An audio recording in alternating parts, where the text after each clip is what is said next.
When I think through the hard work it takes to apologize, to admit I'm wrong, and to ask for forgiveness, I don't think of joy.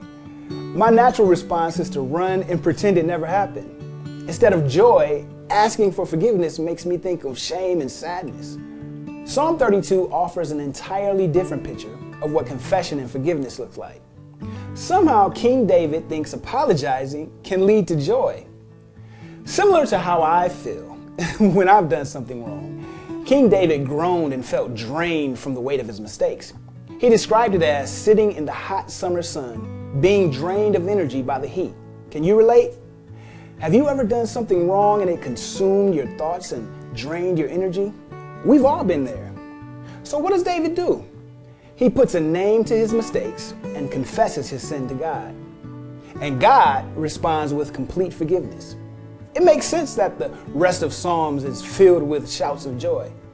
David is ecstatic. His energy is back. His apology was met with forgiveness, and that forgiveness led to celebration. That's how it can work for us too. Although our mistakes may feel heavy and draining, admitting we're wrong and asking for forgiveness can lead to joy, because we serve a loving God who offers complete forgiveness.